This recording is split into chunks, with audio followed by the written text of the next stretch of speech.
We have to figure out the truth for ourselves. No one can do it for us. This is the Wisdom Worth Knowing podcast. I'm your host, Craig Chamberlain. If it's your first time joining me, welcome. Thanks for giving me a shot. You can subscribe to the podcast on all of the major social networks, including Facebook, YouTube, and Rumble. You can also subscribe where all major podcasts are distributed, including Apple Podcasts, Google Podcasts, and Spotify. This podcast is brought to you by Amazon Audible, where listening is the new reading. Get unlimited access for a limited time at audible.wisdomworthknowing.org. That's audible.wisdomworthknowing.org. So, we have to figure out the truth for ourselves. No one can do it for us. How much effort do you put into discovering truth? What is truth? Those will be the main topics of discussion for today. And they are a lot more difficult to define than one would think. Because right now, information seems to be the battleground for most of us, especially navigating all of the lies and traps that kind of float out in the world as we try to live happy and successful lives. You know, it can be really difficult to really bank on eternal truths, things that have that timeless wisdom to it. And so as we try to figure this out, it can be incredibly confusing and frustrating and depressing and discouraging when we're in the process of establishing what we believe is true or what is actually true. So I'm going to try to encourage you a little bit to be open-minded on this subject of truth, because I do genuinely believe if we want to be able to discover truth, we have to approach this subject with immense humility. Because having a monopoly on truth, or believing we have a monopoly on truth, can be a trap. You know, we can start to think that we have it all figured out. We know everything about everything. And if we start to believe that, if we start to believe that we have a monopoly on absolute truth about any subject, it really, it sabotages our ability to continue to grow. And so we always have to be open to the possibility that whatever it is that we are talking about or discussing, we could be wrong. And then the second part of this, obviously, is people can't think for us. Now, we because of the sheer amount of information we have and the amount of information that floats out there right now, there's a temptation to let other people think for us. So there's a temptation to outsource our thinking. And I think the majority of us do this. And it's not really a bad thing in some respects. Like, so there are certain dependencies we have on society and culture and other people that we need to survive. I mean, given the sheer amount of information, we all can't be fully knowledgeable about every subject. And so we do have to rely on experts or people outside of our scope of control so that we can make everyday decisions. So perfect example is maybe like the weatherman. Like, we can't all be meteorologists, so we can't all predict the weather. We can't all figure out how to use a Doppler radar effectively and determine what the next day is going to be like, or maybe even the next week. So we turn on the news and we listen to the weekly weather and we make decisions based on that information. But we have faith in those people and their ability to predict the weather. Now, some of us obviously don't have a lot of faith in them, but we do. We do outsource that expertise. And that's a good thing, right? We want to be able to depend on each other for that kind of information, like what the weather is going to be like next week. But that's because if the weather turns out to not be exactly as predicted, you know, it's not a big deal. You know, we will adapt to it. You know, it's not It's not going to have a negative impact on the rest of our lives. It's not a super dramatic thing. Another thing we rely on other people for is like diagnosing a problem with our car. Now, this one may be a little riskier. Something goes wrong with our car, we bring it to a mechanic. Well, if we don't know everything about cars, so we have to trust that mechanic to a point in order to establish what's wrong with the vehicle, because we can't all master that. And then they come back and they tell us what's wrong with it, and then we have a degree of faith in what they're saying is true. In fact, we may ask them questions that we may understand completely what it is that's the problem, and then we will either agree with them or disagree with them and move forward. So that's a good example of how we outsource information. But the real risk here is when we outsource our morality, when we outsource our value systems, when we outsource our self-esteem. These are three significant things that we can fall into a lot of trouble if we outsource it. If we don't, say, for example, if we don't get our self-esteem from within ourselves and we rely on external factors for that, that's a lot more dangerous than just outsourcing the weather. Because our self-esteem and self-worth are significantly more important than whether or not the weather comes together next week. Another thing would be the decisions we're going to make for the rest of our life. Now, it's good to consult and get the advice of people who are wiser than you. In fact, that's probably one of the best things you could do. But at the end of the day, we need to discover that truth for ourselves. Like what's our next step of life going to be? What is our life going to be like? That'd be another example of it. If we outsource too much of it and we let other people decide for us, not good, right? So how do we do this? How do we take information and how do we discover the truth and make decisions for ourselves rather than outsource them? And that's really going to be the question, right? How do we get from the point where we're depending wholly on others to depending on ourselves? Really, it's like anything else. It's if you really want to know something and discover something, you have to start asking questions. And very few people do this.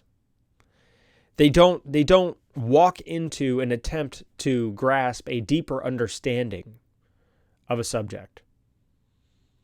So when it comes to something like your self-esteem, like you have to ask yourself, hey, where does my self-esteem come from?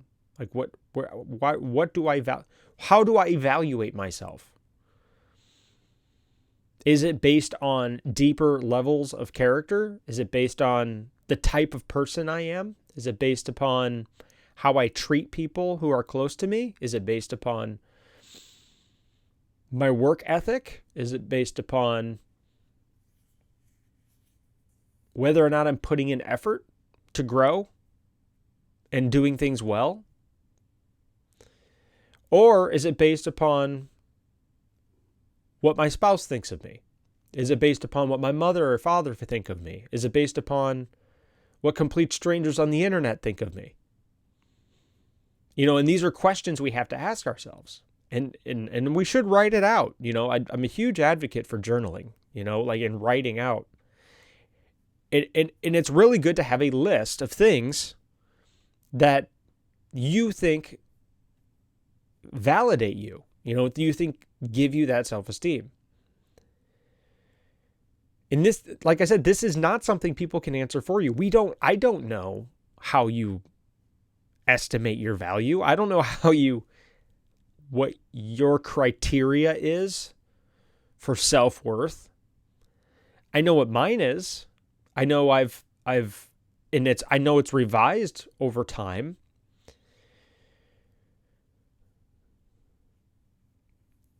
Now, before I dig into that a little bit further, because I'm going to talk about the dangers of outsourcing things like self-esteem. Wisdom Worth Knowing is brought to you by Amazon Audible. If you're like me and you love reading but don't have the time, then Audible audiobooks may be the perfect solution for you. With Audible, listening is the new reading. You can pop in your earbuds and discover that next exciting adventure, or expand your knowledge from any PC, Mac, Android, Alexa, or Apple device. And check this out, because you listen to this show, for a limited time, you can get instant access to thousands of audiobooks from Audible's Premium Plus catalog, completely free. Just visit audible.wisdomworthknowing.org right now and take advantage of a free 30-day trial. That's right, for 30 days, you'll get full access to Audible's Premium Plus catalog, as well as an additional free title of your choosing. If you discover audiobooks aren't for you, no problem. You can cancel instantly online. That's it. It's that simple. 2 years ago, audiobooks began to change my life, and they may change yours too. Pause this podcast and head over to Audible. That's audible.wisdomworthknowing.org and sign up right now.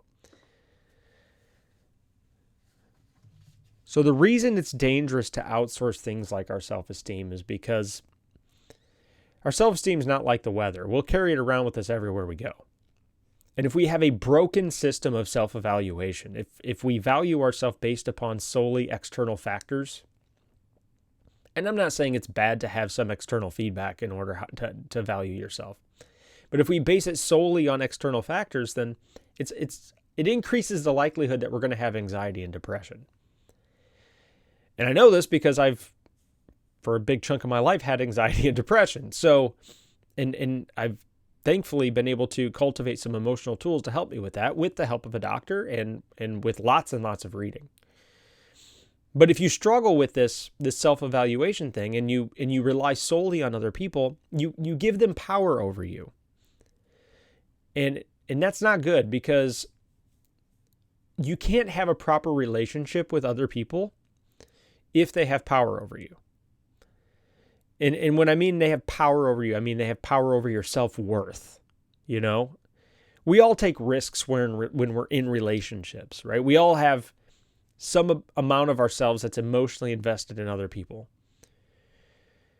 And we value other people's opinions, but they cannot be the sole source of our self-worth. And so this is a truth we do need to figure out for ourselves. We have to figure out this truth for ourselves. No one can do it for us. And then because of this information overload thing and our tendency to outsource information, we also need to start making decisions for ourselves in terms of how we see the world. This is a secondary step for a deeper understanding of what's going on around us. And many of us, we don't take that humility approach. We hear what other people say, and we adopt that. You know, we adopt that persona or that opinion without understanding it. And this is incredibly common in politics. You know, people will, and I'm guilty of this too, you'll see a political issue. Somebody you've known or followed will have an opinion on that issue, and then you'll just parrot it. You know, you'll just repeat it. And so the reason that's not good is because we don't really fully understand, you know, why we have that opinion. Because most of these issues that become hot topic issues in the main public square, most of them are incredibly complex. You know, and it's not always easy to simply tagline it, you know, turn it into a slogan. And so while it's good to have an opinion and it's good to listen to other people's opinion on it, it's not always a great idea to instantly adopt it, you know, without fully understanding it first. And again, this is only something we can figure out for ourselves. And the reason that is because only we know what we don't know. And some of us, we don't know what we don't know until we go looking and discover and learn more about whatever the subject is.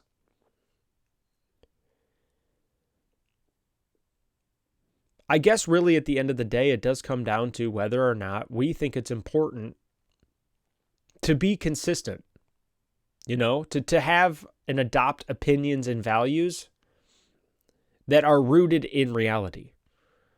And this can be difficult. Like, it can be really, really difficult to formulate a comprehensive view of things. And in many cases, I've stuck my foot in my mouth, or I've put myself out there on an opinion where I thought I was fully informed, and then I get hit in the face with reality because somebody disagrees with me and they make a good point. And I can respond to that in one of two ways. I can say, well, what do they know? They don't know anything about this, whatever, they're idiots. Or I can say, what do I have to learn from this? What good points do they make? What bad points do they make? How else can I grow from this? Now, if we express ourselves, we always take a risk, of that backlash. But there's no sense in expressing ourselves if we have no intention of taking that feedback seriously. And this is something that I originally struggled with a lot early in online engagements, is I expressed my opinion with no intention of actually learning more. I've since abandoned that, because what happens is you just kind of make yourself look not so good. If you're not willing to engage or listen to opposing viewpoints about something, especially if it's political, it's not really a great idea to express yourself. It's like if you're not willing to have a conversation about it, you won't really grow through it if you're not willing to accept that feedback or any kind of criticism whatsoever.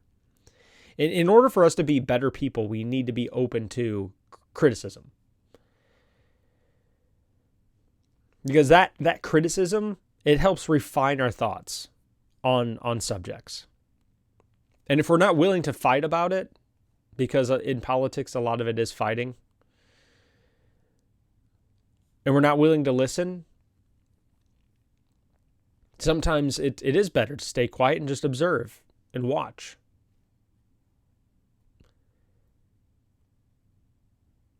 One thing we can't do, though, is we can't lie.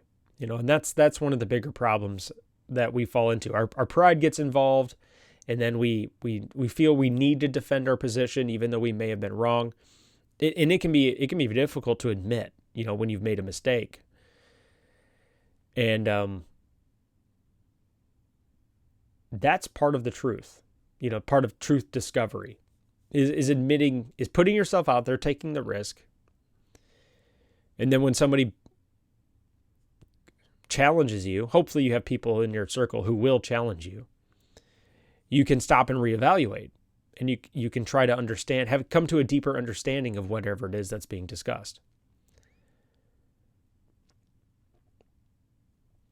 So on the subject of truth, people will say, well, what is the truth then?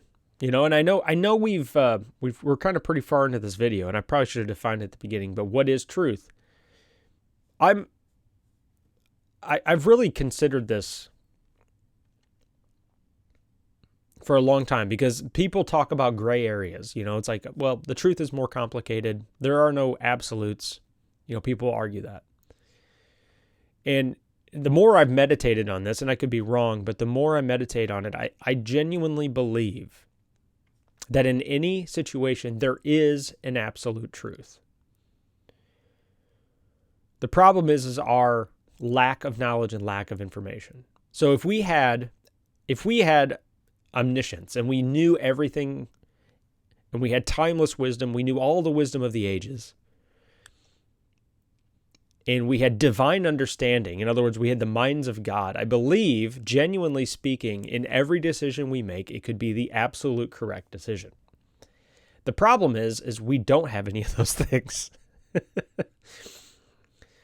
We don't have infinite understanding. We don't have infinite wisdom. We're incomplete. We're broken. We have finite information. We don't have all the information at hand. We don't know all the variables. And so generally speaking, all we can do is make the best possible decision given the limited amount of information we have. So I do genuinely believe that there is an absolute truth. I do believe that. The problem is I don't believe we have the ability to discover it or act on it perfectly. And so it's always elusive. And now we can get into an existential discussion about this. I believe in the world of Christianity, I believe that's why, Christ left the Holy Spirit so that you could consult with God and pray about issues so that you can hopefully tap into the potential right in whatever situation you're dealing with. But as you know, there's a lot of complexity to the world, so you can't always say, well, murder's always wrong. It's like, well, what about at a time of war? What if you're defending yourself? At what point we could call them moral gray areas, but they're not really moral gray areas. They're not. They're just exceptions to a generalization. They're complicated. They're messy. But they can still be morally correct. Do you see what I mean? It's like we just don't know all of the variables. But there are certain situations in which things like killing and theft and there's just certain situations in which it is justified. I think that there's not a lot of situations, so it's an exception to the rule, not the rule itself. But that's kind of the point, right? Is there's exceptions. And so we can't say something is a fact all the time. And so that's, as we're trying to discover the truth, we do need to appreciate the complexity most of this stuff has. And then as you start to dig under the hood of things and you start to really discover the complexity of them, it becomes kind of overwhelming. You're like, oh, wow, yeah, this is kind of beyond me. And that's a good place, I think, for us to be on every issue. It's not good to be an absolutist on things unconditionally, because there is always going to be an exception to the rule. And so that being said, we do need to always go into this with a sense of humility, when we're trying to discover something. I think what ends up happening is as we pursue these things honestly and we put in work, and it does take an immense amount of work to learn how to come to a full understanding of things. It does. As we learn this, I think we do become more well-rounded people. I think it makes us wiser. I think it makes us more compassionate. When we understand things are more complex. I think it makes us have more confidence in what we believe. I think that there's a self-esteem that comes from that, from having a well-rounded understanding.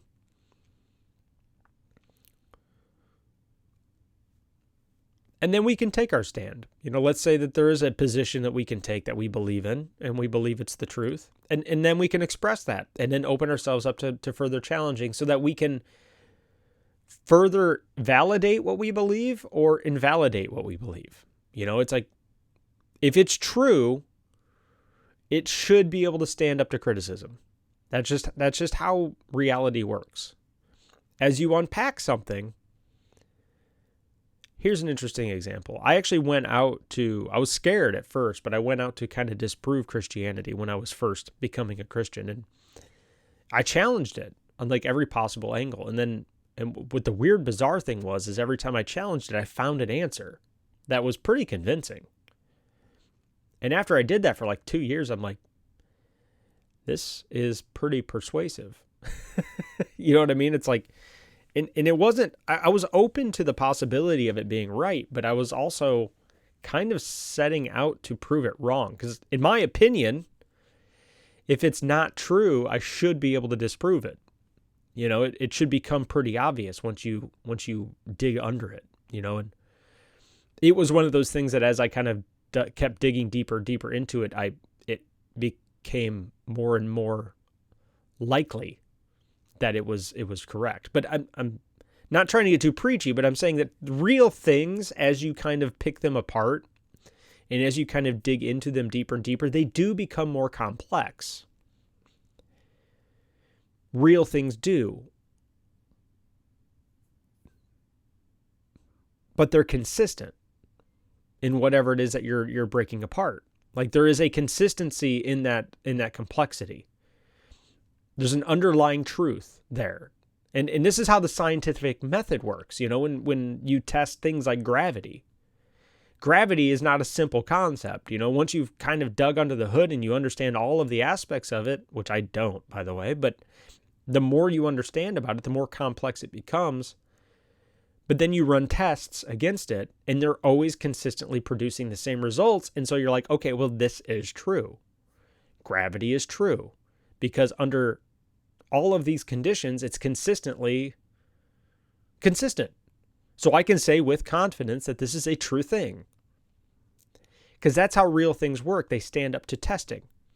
And the scientific method in particular is fascinating because it actually goes out to disprove it. You know, it tries to come up with exceptions to the rule to prove that the rule is wrong. And then time and time again, it proves itself right. That's how real things work, you know? And so if we approach things from this kind of scientific method approach and we test it, but test it with an open mind, then we can really start to uncover this truth. And no one can do this for us. You know, we can read other people's challenges, we can read their writings and their research, but only we can come into our own full understanding of what it is that's being talked about. And I think really that should be one of the main takeaways from today is we are unique human beings with unique experiences and circumstances. So how we evaluate things and how we learn things and how we articulate them and communicate them is going to be unique. That's kind of one of the cool things about being a human being. Is even though we all kind of discover the same truths, we discover it under varying experiences. And so expressing those truths is unique to you, you know, and that's kind of a gift you have. You have a way of communicating the things you've discovered in a way that nobody else can. Because where your experience overlaps with reality, that is uniquely you. And that's something to really kind of consider when you're on this like path of discovery. That you have something of value to add based on your experience to whatever it is that's being discovered. So yeah, thank you for stopping by today. This is the Wisdom Worth Knowing podcast. Before you go, please like, share, and subscribe on your favorite social network. That's Facebook, YouTube, and Rumble.